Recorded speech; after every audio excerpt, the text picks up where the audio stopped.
राधे राधे दोस्तों। तो आज आपको मैं जिस वीडियो के बारे में बना रही हूँ, जो जानकारी देने वाली हूँ जिसके वीडियो के माध्यम से, वो है तुलसी माता का विवाह। मतलब तुलसी माता के विवाह में हमें किन किन सामग्रियों की ज़रूरत होती है, वो सारी वीडियो के ज़रिए मैं आपको विस्तार से बता दूँगी।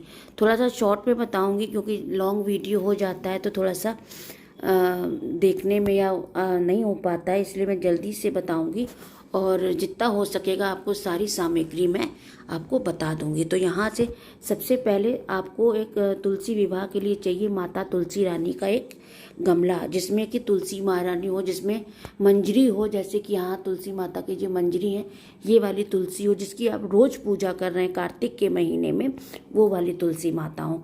और ज़्यादा बड़ी ना हो, छोटी सी हो, जिससे कि हम आराम से उनकी बढ़िया सा रख के हम पूजा कर सकें। उसके साथ ही हमको क्या चाहिए, माता रानी के साथ तुलसी में चाहिए हमको एक शालीग्राम। शालीग्राम आप विष्णु जी का कोई भी रूप ले लीजिए, जैसे आप लड्डू गोपाल के साथ भी विवाह कर सकते हैं और ये शालीग्राम के साथ भी कर सकते हैं। ये विष्णु जी का ही रूप है। और अगर आपके पास ना हो तो आपके दोस्तों के पास हो या फिर अड़ोसी पड़ोसी में हो तो उनको आमंत्रण दे के आप शालीग्राम को अपने घर बुला के आप विवाह कर सकती है। उसके बाद हमें क्या चाहिए, उसके साथ हमें चाहिए, अपने घर में कोई भी शुभ काम होता है तो गणेश जी का होना बहुत ही ज़रूरी होता है। तो यहाँ पे हमें गणेश जी चाहिए। आपके पास गणेश जी होंगे, पूजा की है दीपावली की, तो वही आप गणेश जी विराजमान कर दीजिए। उसके साथ हमको 2 कलश चाहिए। हमको 2 कलश चाहिए। एक कलश में पानी भरा हो, इसमें आप गंगा जल डाल लीजिए।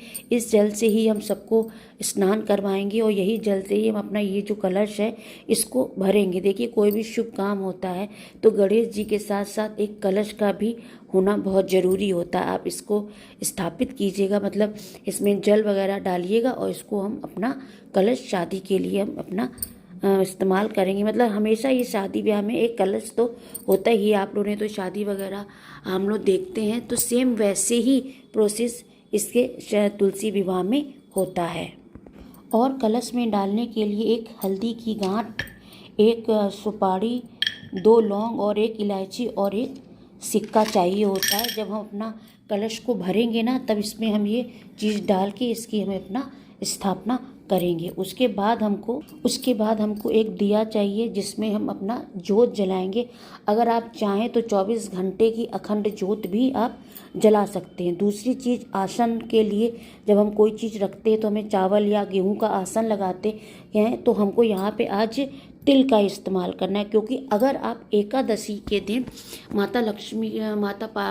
तुलसी जी का विवाह करते हैं तो उस दिन एकादशी के दिन चावल का हमको बिल्कुल भी इस्तेमाल नहीं करना है। हाँ, लेकिन अगर आप एकादशी के बाद जैसे एकादशी के बाद शादी करते हैं, द्वादशी से लेके पूर्णिमा तक, तब आप चावल का इस्तेमाल कर सकते हैं। तो यहाँ पे हम सफ़ेद तिल का इस्तेमाल कर रहे हैं। अगर आपके पास गेहूं हो तो आप गेहूं का भी इस्तेमाल कर सकते हैं। यहाँ पे माता तुलसी को हल्दी लगाने के लिए यहाँ पे हमें हल्दी लेनी है और टीका करने के लिए यहाँ पे हमको हल्दी लेनी है और कुमकुम लेना है और चंदन भी लेना है। शालीग्राम को हम जो चंदन टीका करेंगे ना, वो हम चंदन से ही करेंगे। उसके बाद यहाँ पे हमको लेनी है धूप बत्ती। और देखिए, जब हल्दी होती है तो मेहंदी तो होती है, तो हमको एक मेहंदी की क्लिप भी लेके आनी है। मेरे पास नहीं है, अभी मैं वीडियो बना रही हूँ तो इसलिए मेरे पास नहीं है, लेकिन जब मैं पूजा करूँगी तो ये जो सामान मैं मुझसे छूटा है वो मैं सब लेकर आऊँगी। तो यहाँ पे मुझे हल्दी के साथ एक मेहंदी के कोन की भी ज़रूरत है, तो वो आप ज़रूर से ज़रूर ले लीजिएगा। यहाँ पे मैंने धूप बत्ती ले ली है और उसके साथ दिया लगाने के लिए यहाँ पे हमने एक गाय का जो है देसी घी हमने ले लिया है, जिससे हम दिया लगाएंगे। साथ में यहाँ पे हमने कलावा लिया है वस्त्र चढ़ाने के लिए, जो हम तुलसी माता पे वस्त्र चढ़ाएंगे और सभी देवताओं पे वस्त्र चढ़ाएंगे। वस्त्र रूपी जो हमने कलावा का हम इस्तेमाल करेंगे, वो हमने यहाँ पे कलावा ले लिया है। जोत जलाने के लिए यहाँ पे हमने बाती ले ली है। अगर जिन्होंने पूरे महीने में दिया नहीं लगाया है, मतलब जो आप 365 वो होता है जो बाती बना लीजिए, उसको आप फिर बाती बना के दिया जलाइए तो वो बहुत ही अच्छा होता है। जो कर उसके बाद यहाँ पे हमने एक माचिस ले लिए, और सबसे बड़ी बात है यहाँ पे हमने माता रानी के लिए, तुलसी माता के लिए, शादी है बेटी की, तो हमें जो हम अपनी बेटी के लिए करते हैं वही हमें माता के लिए भी करना है। तो यहाँ पे हमने माता के लिए एक चुन्नी और एक लहंगा भी ले लिया है। उसी के साथ हमने अपने शालिग्राम भगवान के लिए यहाँ पे पीली चुन्नी ले ली है, क्योंकि उनको पीला पीताम्बर विष्णु भगवान को बहुत पसंद है, तो यहाँ पे हमने उनके लिए पीली चुन्नी भी ले ली है। उसके बाद हम शादी करते हैं तो हमें अपनी कन्या के लिए, या कहीं भी बाहर भी जाते हैं तो हमको अपनी कन्या के लिए बर्तन की भी ज़रूरत होती है। तो यहाँ पे मैंने 5 बर्तन ले लिए हैं और चढ़ाने के लिए, ये हर जगह चढ़ाए जाते हैं, आप भी ज़रूर लीजिएगा। अगर आपके पास नया है तो ठीक है, वरना आप नया मंगवा लीजिएगा, छोटा छोटा ले लीजिएगा, पूजा में उसको इस्तेमाल कर लीजिएगा। तो इस तरीके से हम अपनी माता रानी के लिए 5 बर्तनों का भी हम यहाँ पे इंतज़ाम करते हैं। हमको कलश में लगाने के लिए आम के पत्ते चाहिए होते। अगर आपको आम के पत्ते ना मिलें तो आप यहाँ पे अशोक के पत्तों का भी इस्तेमाल कर सकते हैं। तो यहाँ पे 5-7 हमको अशोक के पत्ते लेने हैं, और शादी हो रही है तो फूल और माला की भी ज़रूरत होगी, तो हमको कुछ फूल लेने हैं और 2 यहाँ पे हमको माला लेनी है। उसके साथ हमको अपनी तुलसी माता के लिए सुहाग का सामान चढ़ाना होता है। तो सुहाग के सामान में हमने वस्त्र तो चढ़ा ही दिए हैं, तो यहाँ पे हमको थोड़ा सा सामान भी हम आपको बता देते हैं क्या क्या सामान ज़रूरी है। तो वो सामान आप हमको देखिए। यहाँ पे रंग बहुत ज़रूरी है, सिंदूर भी ज़रूरी है, क्योंकि ये तो बहुत ज़रूरी होती हैं सिंदूर और आपका रंग वगैरह। और यहाँ पे चूड़ियाँ मैंने ली हुई हैं, तेल है, क्रीम है, बालों में लगाने वाला है, पाउडर है, और लिपस्टिक है, क्रीम वगैरह है। और यहाँ पे सबसे ज़्यादा तो हमको मंगलसूत्र और यहाँ पर बिछिया की ज़रूरत होती है। आप चाहें तो कांसे की भी बिछिया लगा सकते हैं, और चाहें तो आप चांदी की भी बिछिया चढ़ा सकते हैं। चाहे तो आप इसको दान कर दीजिएगा, नहीं तो आप इसको स्वयं भी इस्तेमाल कर सकते हैं।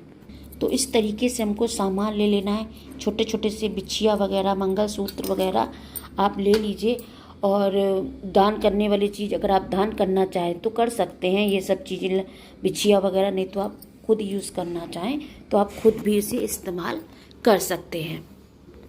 कहते हैं कि आंवला के वृक्ष पे माता लक्ष्मी और विष्णु भगवान का निवास होता है, उन्हें वो वृक्ष अति प्रिय है। तो आप हमें इस पूजा में आंवला जरूर रखिएगा, क्योंकि आंवला ही जो है जो माता विष्णु भगवान को, माता लक्ष्मी को बहुत ही प्रिय है। उसके बाद सिंगाड़े होने चाहिए, और जो भी ऋतु फल हो जो आप ला सकते हो वो सब आप ले आइए। कोई वो नहीं है, ये तो प्रसाद है, आप उसको बांट दीजिएगा। तो फल हुआ, सेब, केला, जो भी आपको अच्छा लगे वो आप ले आइएगा। और मिठाई ज़रूर लेके आइएगा, क्योंकि शादी है तो मिठाई वगैरह तो होना बहुत ही ज़रूरी होता है। और अगर आप अपने घर में कुछ भोग बनाना चाहें, जैसे पूड़ी बनाना चाहें, हलवा बनाना चाहें, तो ये सब भी आप बना के प्रसाद रूपी अपने रिश्तेदारों में या फिर अपने अड़ोसी अपने जो नेबर्स वगैरह हैं उन सबको आप बांट सकते हैं। लेकिन हाँ, एकादशी में दोबारा से ये बात बोल रही हूँ कि अगर आप एकादशी के दिन अगर तुलसी माता का विवाह करते हैं तो उस दिन आप चावल का इस्तेमाल बिल्कुल नहीं करेंगे।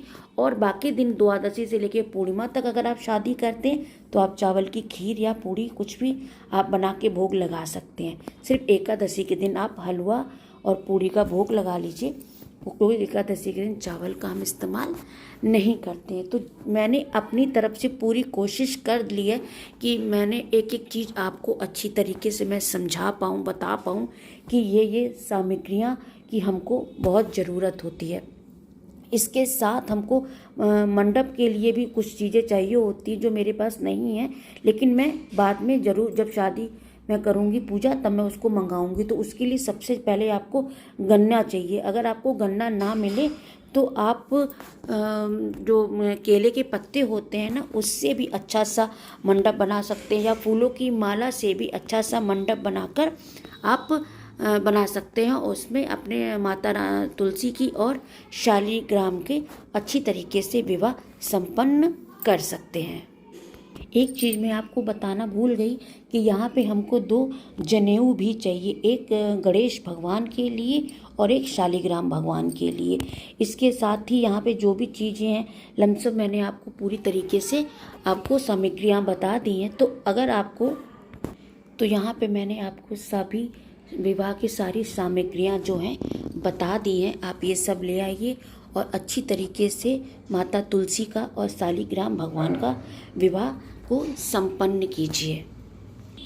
आप सभी को तुलसी विवाह की हार्दिक शुभकामनाएं। आप तो सदा तुलसी माता का और विष्णु भगवान का आप सभी पे कृपा बनी रहे।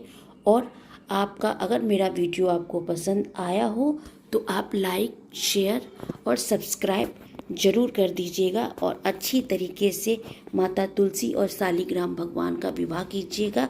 और कमेंट बॉक्स में ज़रूर बताइएगा कि आप सबको कैसा लगा। और फिर से आपको तुलसी विवाह का हार्दिक शुभकामनाएं। राधे राधे।